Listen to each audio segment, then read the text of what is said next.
జిల్లాలో భారీ అగ్ని ప్రమాదం జరిగింది. బయో డీజిల్ బంకులో డీజిల్ ట్యాంకర్ ఒక్కసారిగా పేలినట్లుగా తెలుస్తోంది. ఈ ప్రమాదంలో ఒకరు ప్రాణాలు కోల్పోయారు, మరొకరి పరిస్థితి విషమంగా ఉంది. అక్కడ మంటలు భారీగా ఎగిసిపడుతున్నట్లుగా తెలుస్తోంది. ఫైర్ ఇంజిన్లతో సిబ్బంది మంటలు ఆర్పే ప్రయత్నం చేస్తున్నారు. రెంటచింతల మండలం పాల్వాయి జంక్షన్లో ఈ ఘటన చోటు చేసుకుంది.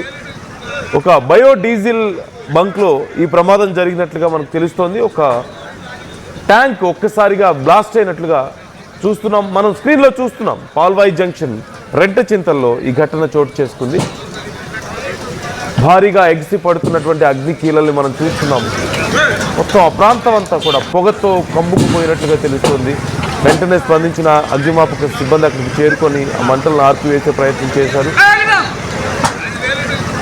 అయితే ఈ ప్రమాదంలో భారీగా నష్టం జరిగింది అంటున్నారు. ఇప్పటికే ఒకరు ప్రాణాలు కోల్పోయారంటూ కూడా సమాచారం అందుతుంది. అయితే అసలు ప్రమాదానికి కారణం ఏంటి అనే వివరాలు ఇంకా మనకు తెలియాల్సి ఉంది.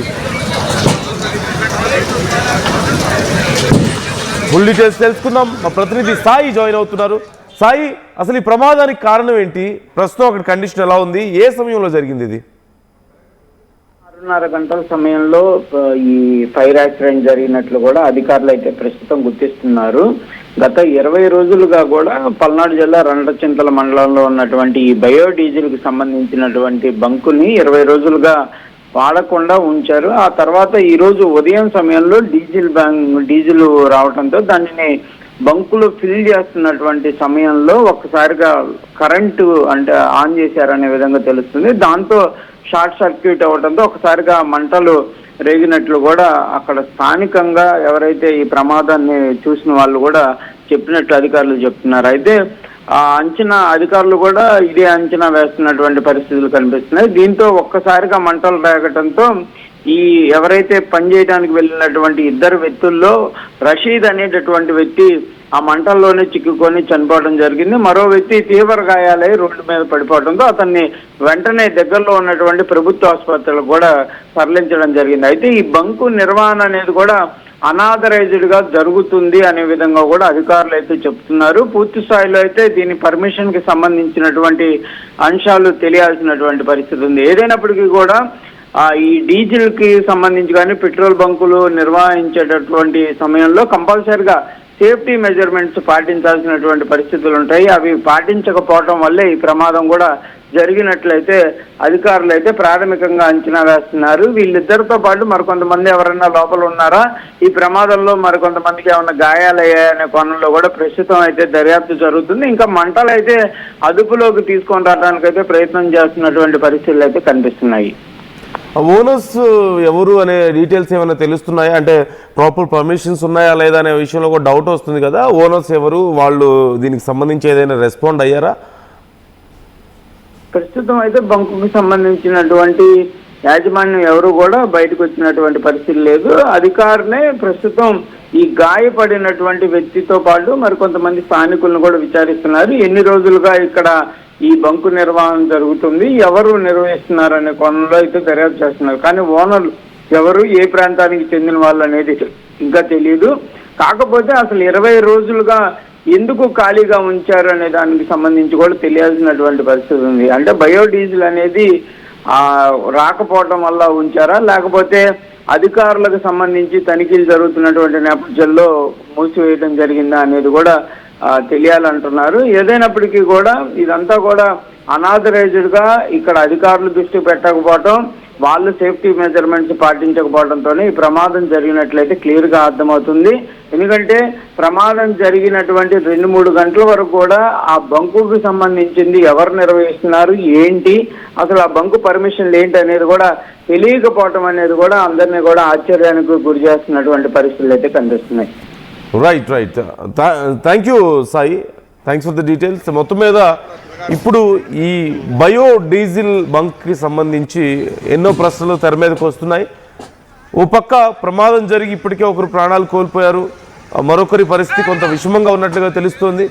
అయితే 20 రోజులుగా ఈ బంక్ అసలు ఎందుకు క్లోజ్ చేసి ఉంది అనే ప్రశ్న ఇక్కడ ఉత్పన్నమవుతుంది. అధికారుల తనిఖీల కారణంగా టెంపరీగా క్లోజ్ చేశారా అనే ప్రశ్న వస్తుంది. అయితే అసలు ఈ బంక్కి పర్మిషనే లేదు అంటున్నారు. మనం స్క్రీన్లో చూస్తున్నాం. ఒక ప్రాపర్ మెయింటెనెన్స్ కానీ అక్కడ ఏ విధమైనటువంటి సేఫ్టీ ప్రికాషన్స్ కానీ కనిపించడం లేదు. అలాగే బంకుని ఆనుకొని ఎవరు జనావాసాలు ఉండడానికి అవకాశం ఉండదు ఖచ్చితంగా, ఫ్లేమబుల్ కాబట్టి. సో కానీ అక్కడ పక్కనే మనకు కనిపిస్తూ ఉన్నాయి చిన్న చిన్న కట్టడాలు మనకు కనిపిస్తూనే ఉన్నాయి. అసలు ఒక బంకు నిర్వహించేటువంటి విధానంలో ఎక్కడ ఇది కనిపించడం లేదు, ఏదో ఒక స్టోరేజ్ లాగా కనిపిస్తుంది. సో మరి దీనికి అసలు పర్మిషన్ ఎవరు ఇచ్చారు, అసలు పర్మిషన్ ఉందా లేదా, యజమానులు ఎవరు అనేది కూడా ఇంకా తెలియాల్సి ఉంది. ఖచ్చితంగా ఇల్లీగల్గా నిర్వహిస్తున్నటువంటి బంక్గా తెలుస్తోంది. వీలైనంత త్వరగా ఈ అంశానికి సంబంధించి విచారణ జరిపి కఠిన చర్యలు తీసుకుంటామంటే అధికారులు చెప్తున్నారు. మరోవైపు ఈ ఘటన జరిగిన కనీసం 2-3 గంటల వరకు కూడా ప్రాపర్ ఇన్ఫర్మేషన్ ఎవరికి తెలియదు, పోలీసులకు కూడా అక్కడ ఇన్ఫర్మేషన్ తెలియదు అంటున్నారు. సో దీనికి సంబంధించి కూడా ఇప్పుడు విచారణ జరుగుతోంది. ప్రస్తుతం మనం చూస్తున్నాం అక్కడ భారీగా ఎగిసిపడుతున్నటువంటి మంటలను ఆర్పివేసే ప్రయత్నం చేస్తున్నారు.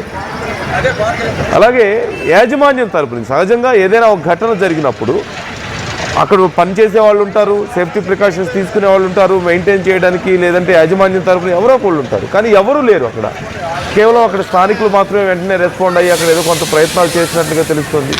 మరోవైపు ఫైర్ సిబ్బంది అక్కడికి చేరుకున్నప్పటికీ కూడా ఇంటెన్సిటీ తెలియకపోవడం, ఆ ప్రమాదం ఇంటెన్సిటీ ఏ స్థాయిలో ఉంది, మరి ఎన్ని ఫైర్ ఇంజిన్స్ కావాలి అనేది ఇమ్మీడియట్గా అధికారులకు కూడా ఎవరు చెప్పేవాళ్ళు లేకపోవడం, ఆ డీటెయిల్స్ ఇచ్చేవాళ్ళు, వాటి వల్ల కూడా కొంత లేట్ అయినట్లుగా తెలుస్తుంది. ఆ మంటలను అదుపులోకి తీసుకురావడం చాలా కష్టపడాల్సిన పరిస్థితి అక్కడ అధికారులకు కూడా ఉన్నట్లుగా కనిపిస్తుంది.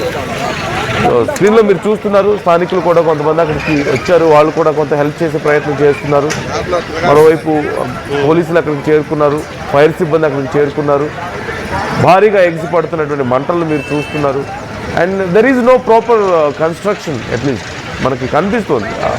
ఒక పెట్రోల్ బంక్ కానీ లేదంటే ఒక బయోడీజిల్ బంక్ అయినా సరే బేసిక్ మెయింటెనెన్స్ అనేది ఉంటుంది కదా, కానీ అక్కడ మనకి కనీసం మెయింటెనెన్స్ కనిపించడం లేదు.